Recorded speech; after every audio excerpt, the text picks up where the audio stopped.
पिपरा विधायक ऋषि कुमार ने औरंगाबाद में प्रेस वार्ता के दौरान मुख्यमंत्री की प्रगति यात्रा को चुनावी यात्रा बताया। उन्होंने बिहार की शिक्षा और स्वास्थ्य व्यवस्था की बदहाली पर तीखा प्रहार किया और व्यंग्यात्मक लहजे में कहा कि मुख्यमंत्री को इन मुद्दों पर भी ध्यान देना चाहिए। जी कल प्रगति यात्रा पर आ रहे हैं, इस यात्रा को आप किस रूप में देखते हैं?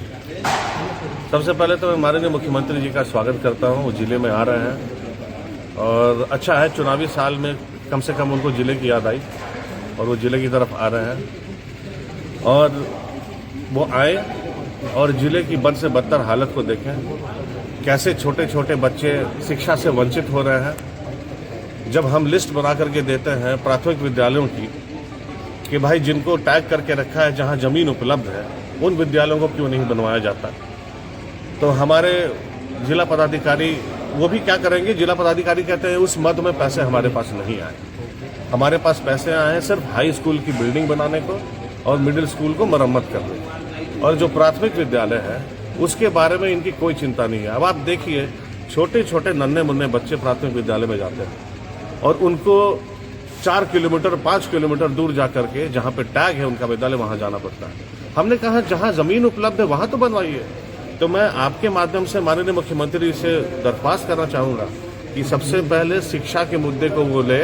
शिक्षा सबसे बड़ा हथियार है और कहीं ना कहीं किसी न किसी साजिशन जो है शिक्षा से वंचित किया जा रहा है हमारे समाज को, और शिक्षा से वंचित करके और उनको जो है दूसरी तरफ ढकेला जा रहा है, अंधेरे में ढकेला जा रहा है। अब जो बच्चा 9वीं तक पढ़ चुका है और हाई स्कूल में उसका एडमिशन नहीं होता है, अब आप बताइए वो बच्चा कितना निराश होगा। और जब निराश होगा, जब देखेगा वो पढ़ लिख नहीं सकता है आगे, तो वो सीधी सी बात है वो कमाई के रास्ते जाएगा, अंधेरे रास्ते जाएगा, ड्रग्स के रास्ते जाएगा, इलीगल शराब बेचने के रास्ते जाएगा, 2 पैसे जोड़ने के लिए परिवार में। गरीब बच्चे क्या करते हैं, पढ़ाई जब तक किया तब तक पढ़ाई कर पाते हैं और जहाँ पढ़ाई छूट जाती है वहाँ से अपने परिवार को चलाने के लिए, कमाने के उसके पीछे लगे। तो मैं आपके माध्यम से माननीय मुख्यमंत्री से कहूँगा, इस समीक्षा बैठक में शिक्षा विभाग को सबसे सर्वोपरि ले और उसके बाद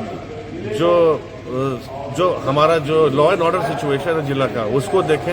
इतना क्राइम हो रहा है, इतने मर्डर हो रहे हैं, इतना सब कुछ हो रहा है, खुलेआम क्रिमिनल लोग घूम रहे हैं।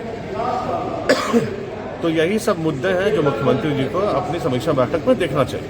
कल समीक्षा बैठक में आप जाएंगे? ये फैसला हम सारे महागठबंधन के विधायक, चूंकि हम सारे महागठबंधन के विधायक हैं यहाँ पे, हम सारे विधायक बैठक करके फिर इसकी सूचना मीडिया को। मुख्यमंत्री अस्पताल का उद्घाटन करेंगे, लेकिन व्यवस्था यहाँ की काफ़ी चरमरा गई है। न एम्बुलेंस है, न वाहन है, न चिकित्सक हैं। तो क्या ये मुद्दा उठेगा? अब आप ये समझिए कि जैसे ही कोई एक्सीडेंट हमारे जिले में होता है और मुझे उसकी खबर मिलती है, मैं सबसे पहले पटना में बेड का इंतजाम करने लग जाता हूँ अस्पताल में, क्योंकि मुझे मालूम है जिला का कोई अस्पताल इस काबिल ही नहीं है कि किसी ट्रॉमा के मरीज का प्राथमिक इलाज तक कर सके। बस वहां जा करके वो सीधा रेफर करते हैं। तो जैसे ही मुझे खबर मिलती कि फलाना का एक्सीडेंट हुआ तो सीधा पटना बात करना हम शुरू कर देते हैं, बिना समय व्यर्थ किए, क्योंकि हमारे जिला में कोई व्यवस्था नहीं है। सारी व्यवस्था जो है स्वास्थ्य की चरमराई हुई है। जितने वेंटिलेटर भी आपके जो लगे हुए हैं सदर अस्पताल में, उसका ऑपरेटर नहीं है। 5 वेंटिलेटर थे जिसमें से 3 खराब पड़े हैं, एक किसी तरह रो के चलता है और एक ऑपरेटर उसको चला रहा है, और वो भी जो है छुट्टी पे जब चला जाता है तो पूरा अस्पताल ठप। यानी आईसीयू का बेड आपके पास वेंटिलेटर वाला एक भी चलित नहीं है। दूसरा, मरीज को जब यहाँ से रेफर किया जाता है पटना या कहीं और, या जहाँ भी मरीज मगध लेके जाने के लिए, गया लेके जाने के लिए, एम्बुलेंस नहीं मिलता। एम्बुलेंस प्राइवेट करके जाना पड़ता है। यानी अगर आप गरीब हैं तो आप जो है समझ लीजिए कि अगर आपका एक्सीडेंट हुआ है तो आपका तो मकान बिकना स्वाभाविक है, जो आपकी संपत्ति आपके इलाज में बिक जाएगी इस स्वास्थ्य व्यवस्था जिला में रहते हुए। फिर आपके नेता 17 माह तक स्वास्थ्य मंत्री रहे थे, फिर भी क्यों आखिर व्यवस्थाओं में सुधार क्यों नहीं हो रहा है? इसका उन्होंने जब शुरुआत की सारी व्यवस्था सुधारने की, नए अस्पताल बनने शुरू हुए जिला में, नए मेडिकल कॉलेज बनने शुरू हुए, उस क्रम में औरंगाबाद भी था और कोविड की मार से हम सब उठे थे।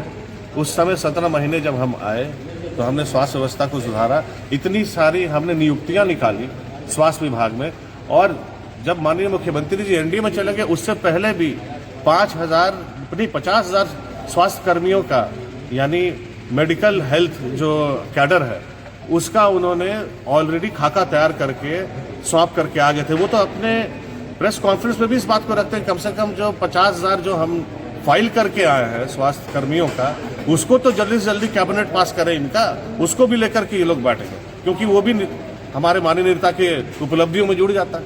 इस वजह से उसको नहीं कर रहे हैं। मुख्यमंत्री जो प्रगति यात्रा में निकले हैं, पोस्टर जो चल रहा है सिर्फ मुख्यमंत्री हैं, इसको राजनीतिक लोग किस तरीके से देखते हैं? मैं समझा नहीं आपकी सवाल। जैसे मुख्यमंत्री का जो पोस्टर है सिर्फ मुख्यमंत्री रह रहे हैं उसमें, और कोई भाजपा के कोई मंत्री नहीं है, भाजपा के न उप मुख्यमंत्री, एनडीए के कोई पोस्टर पर नहीं है, तो इसको आप किस नज़र से देखते हैं? देखिए, अब ये तो सवाल पूछना चाहिए भाजपा के लोगों से, ये तो हमसे पूछने का कोई औचित्य नहीं है। अब भाजपा जाने कि काहे मुख्यमंत्री जी उनको छोड़ के चल रहे हैं और क्या मंशा है, अब वो लोग जाने, उनका जो अपवित्र गठबंधन है वो अपने आप में फैसला करे भाई क्यों नहीं है और क्यों है। यदि यह समाचार आपको किसी प्रकार उपयोगी लगा हो तो चैनल को लाइक, शेयर और सब्सक्राइब करें।